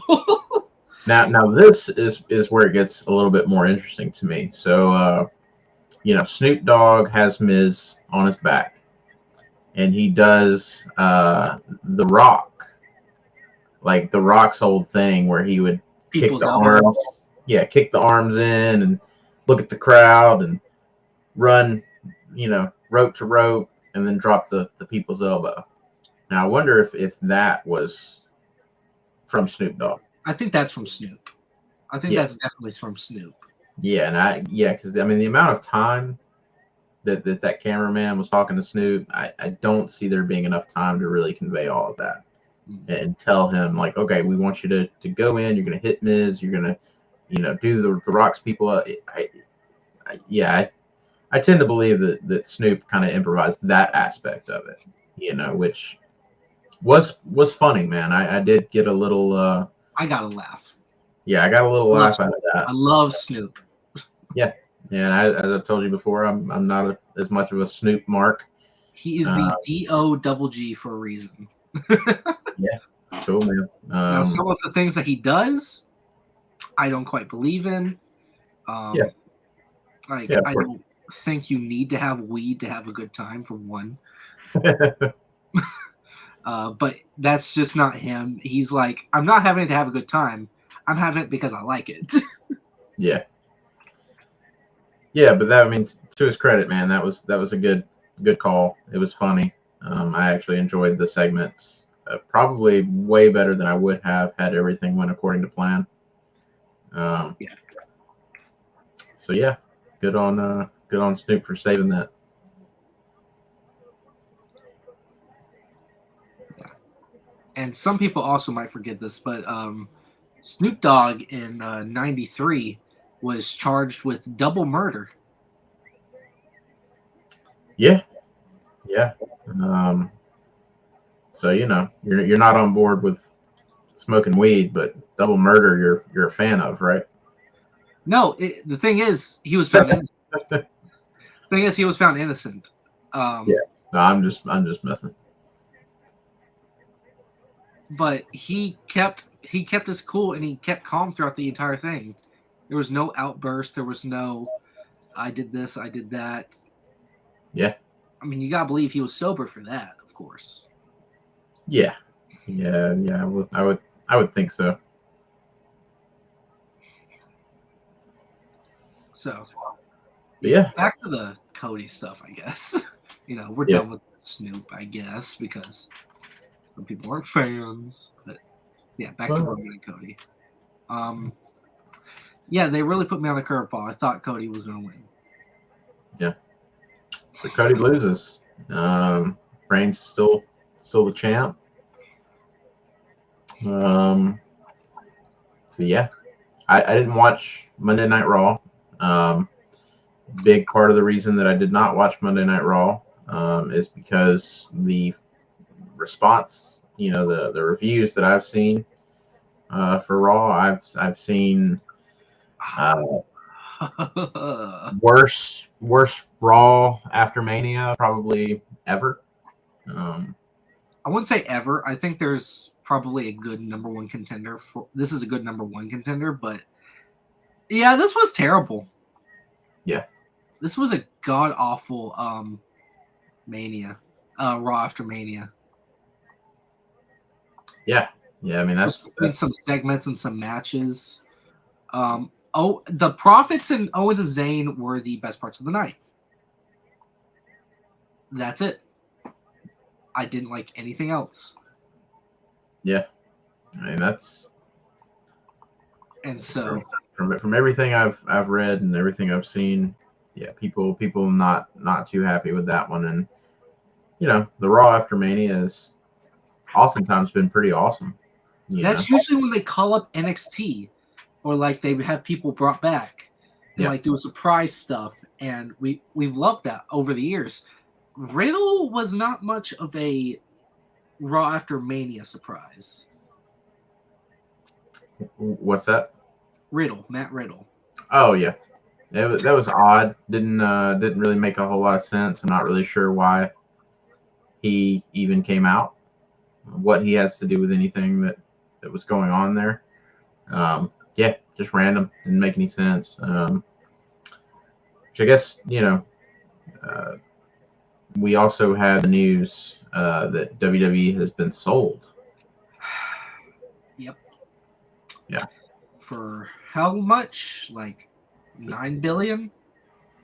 I thought it was like I thought it was more than that. It was 21 billion. 21 is what I saw. Yeah. Yeah, they were bought by Endeavor, which is the same company that owns UFC. From everything I've read, nothing is supposed to really change much in terms of what we see. The product that we get from WWE. Even a lot of the backstage stuff is not going to change. I believe Vince McMahon is reported or rumored to, within the deal of selling it, he has been able to, I guess, kind of work a deal that he gets to stay on as kind of in the role that he's been fulfilling already. So I so hate that Vince is back, and has a say in what creative has, because that was one of the biggest reasons why Raw was terrible, was because Vince had his hand over the script. Yeah. Now, from what I've kind of read online, I did read that supposedly Vince McMahon was in the gorilla position all throughout WrestleMania. So I don't know, I don't know how involved Vince McMahon is with the booking and the creative, side of things. I don't think that I'm somebody that believes that everything bad comes from Vince, and that everything good comes from Triple H or anyone else.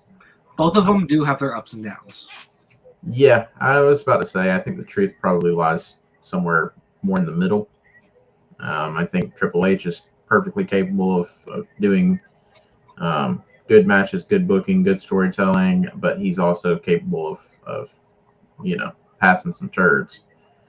And I think the same could be said for Vince. I mean, honestly, neither one of us would be sitting here if it weren't for Vince and what he's been able to do in the past. So I'm not quite ready to write him off as somebody that just makes everything suck. Yeah. Also, I am a fan of his new look, man. You're a fan of his M. Bison Yeah, dude. Yeah. Yeah. Suave seen... Vince, Vince looking like freaking Gomez from the Addams Family. Yeah, I'm on board with that, man. I think it's something he should have done. Dude should have been dyeing his hair and rocking a mustache 10 years ago. I've seen so many pictures. I think my favorite is that where they swap out Walt Disney with Vince. Yeah. Instead of Mickey and Goofy in his hands, it's like Roman and Brock's action figures. Yeah. Yeah. The memes have been quite funny, quite good. So. I do not like that Vince is back. I do think the look is very funny. because you sent me something about him with the Great Muta, like this is Vince's new look. Yeah. I was like, no. Yeah, no, I when I first saw it, I had to look extra close because I thought it was Photoshop, like somebody just trying to mess. He just grows a really crappy mustache. Oh, it's awesome, man. It's super debonair. It's just a like lip mustache. Yeah, I don't even know what debonair means, but I think like that just See, it seems like the perfect way to describe what's going on his face there. It's debonair. It's like, oh, new year, new me. Just sold my company, just screwed everyone over. Yeah, but a billionaire 20 times over, so I can do what I want. Fly as hell. Right. Well, cool, man. Yeah, we're running a bit long, so I don't know if we're gonna get to everything, but yeah, I did want to address Jay White. Are you as confused as me? I'm confused and also I'm relieved. Relieved? Really? Yeah. You'll have to explain that one to me. I'm relieved Jay White didn't come to WWE. Now that it's been sold, now that we have all this transitioning going on, we have people wanting to leave and wanting to get out of the business like Drew, and we have people wanting to end their contracts like the young veterans. Yeah, like the young veterans, they want to leave their contracts. We have all this squabble going around. We have script rewrites. I feel like this was the better decision for him. Yeah, I mean, again, Impact was below him. Yeah, and looking at it that way, I would agree. It's a tough time to be a top card professional wrestler looking for their next stop, while one of them is struggling right now through a change. Another one is struggling right now with trying to keep their fan base. Well, and you've got Cody, who hasn't been back with WWE very long, and a very similar. I think Jay White could probably look to Cody and see some similarities in their paths, and be able to say, am I going to end up in the Cody spot? Getting treated the way Cody has been treated, which I think overall Cody's been treated very, very well. I think Cody's been treated well. It's just that I don't know. I don't know if his booking's been very good. Yeah, I mean they've treated him kind of like a top star, like a viable threat and whatnot. But I don't know, especially after what happened on Raw after Mania, having Cody team with Brock Lesnar only to be betrayed by Brock Lesnar immediately. And I was really excited for that too. I was like, man, it could have been cool, man. Brock Lesnar in a tag team match. I haven't seen that ever. Yeah, I can't think of a time either. So yeah, it could have been cool, but yeah, just to have Brock Lesnar betray Cody and give him a beatdown, a pretty brutal beatdown for no reason. Yeah, no reason. It does seem, a little bit like maybe Vince, Triple H, kind of took Cody for a little bit of a swerve there. I don't know if Cody exactly knew that all of this was going to go down when he signed the contract. But anyway, Cody, has been there. He got in a bit before, the Vince controversy stuff and the selling the company stuff.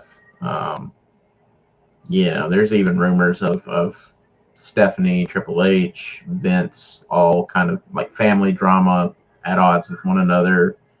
I've read some crazy stuff, but I did find something funny though for the Cody stuff.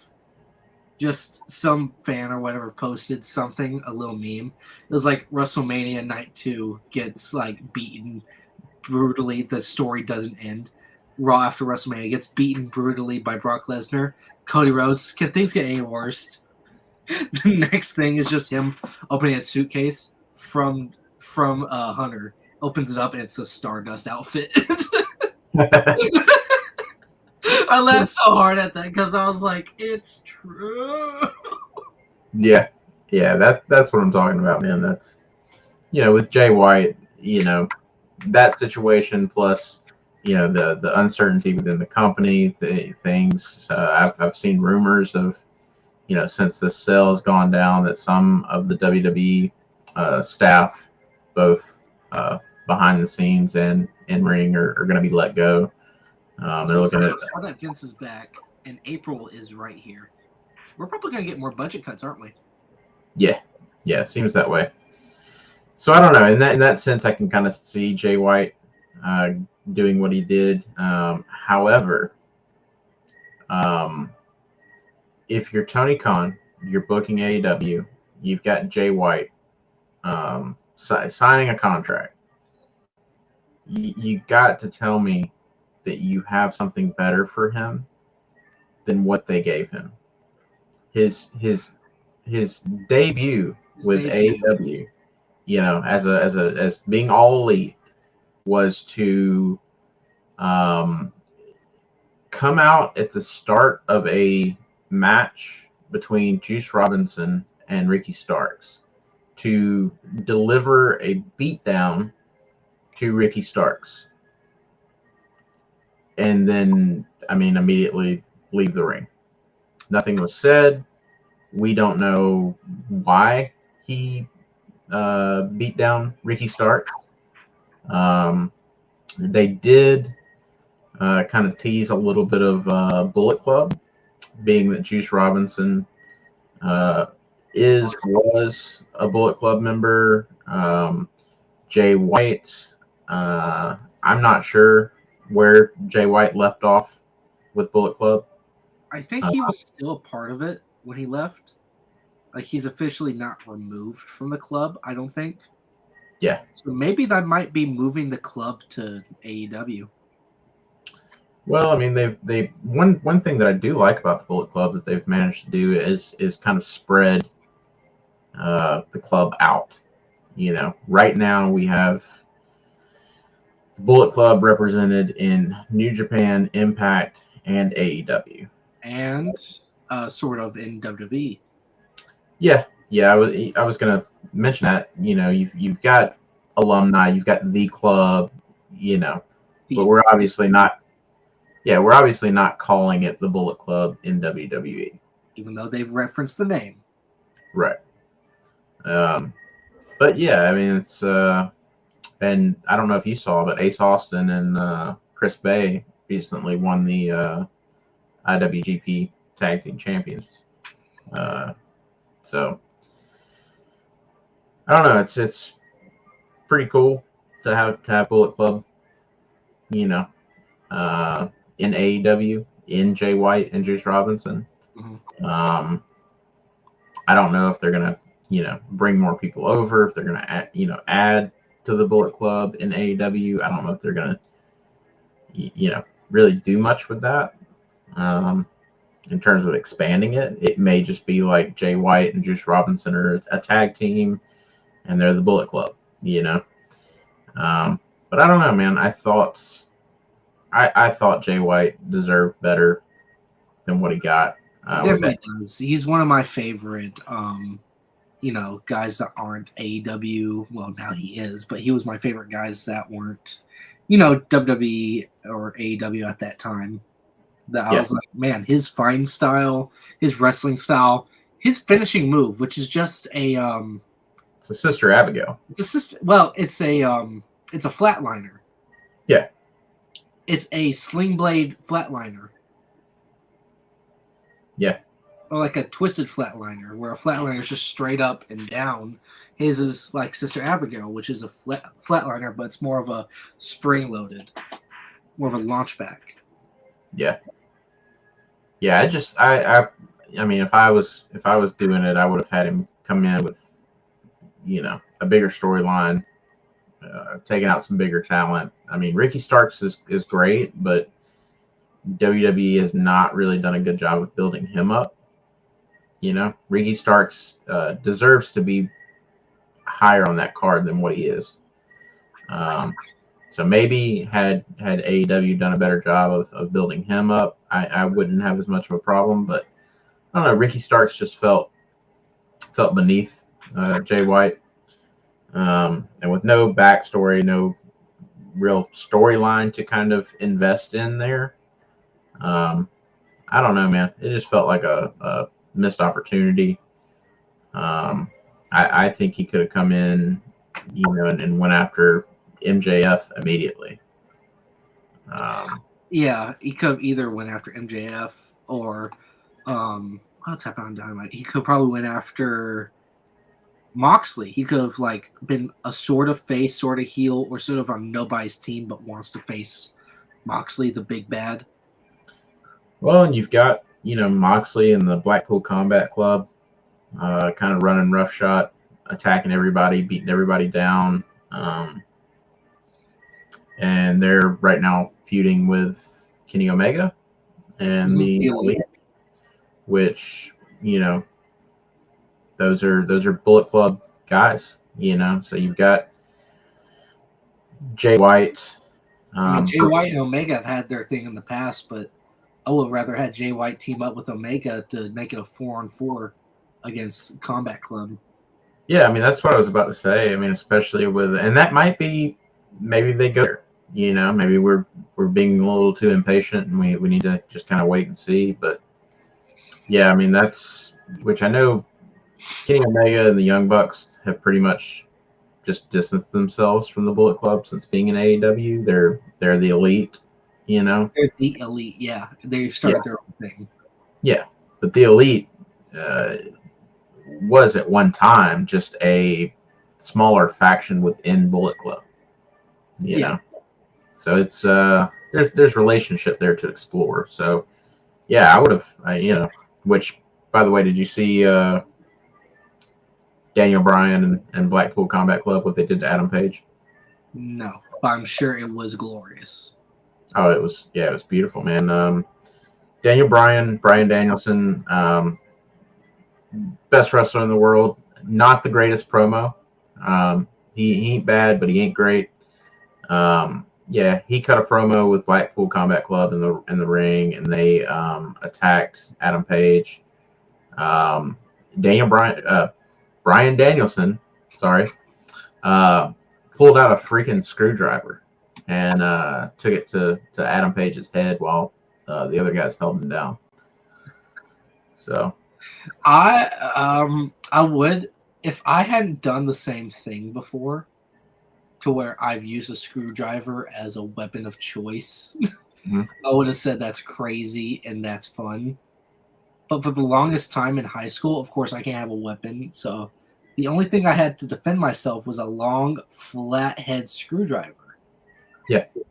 And so I would wear my leather jacket to school, my Finn Balor leather jacket, and in my pocket inside was the screwdriver.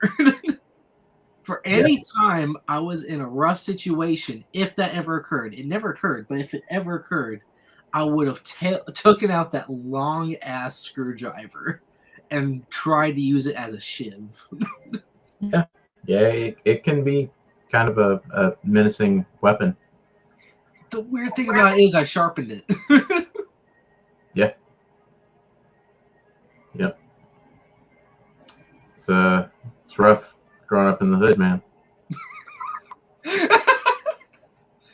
No, it was just rough going to Opelika High School. Yeah. The mean streets, Opelika High. You just have fights break out whenever. Oh yeah. Yeah, no, it's not a joke, man. People get shot.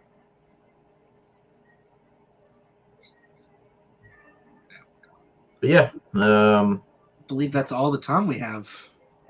Yeah. It's pretty late. Yep. I don't know if you got work tomorrow. I got work tomorrow. I don't have work that I get paid for, but I will be working my butt off all day tomorrow. So work is work. Yep.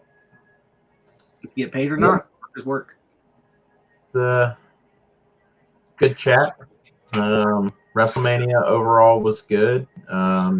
Jay White's debut, not so much. Stand and Deliver was good. I know we're not going to talk much about it right now, but Stand and Deliver, I watched the full thing before Mania. Phenomenal.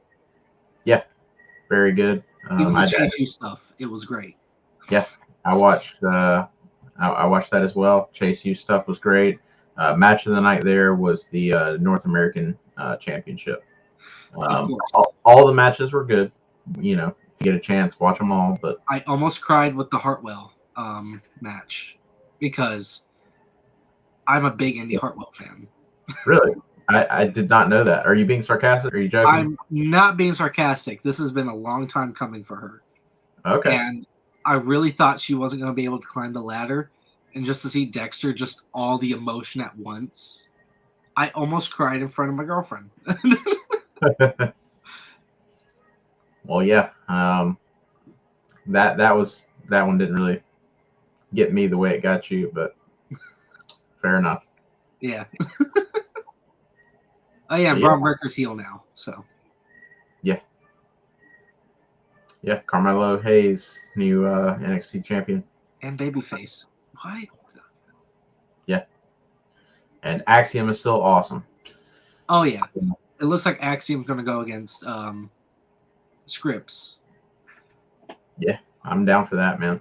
That'd be a good match. And Quincy Elliott still sucks. All right, everyone. Well, yeah. So we'll wrap it up there. Y'all have a good night. And come back and see us. See you next week.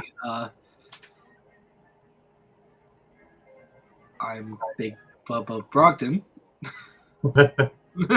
I'm Bush Dingo, the Luchador, and we'll see you next time. Bye, everyone. Peace.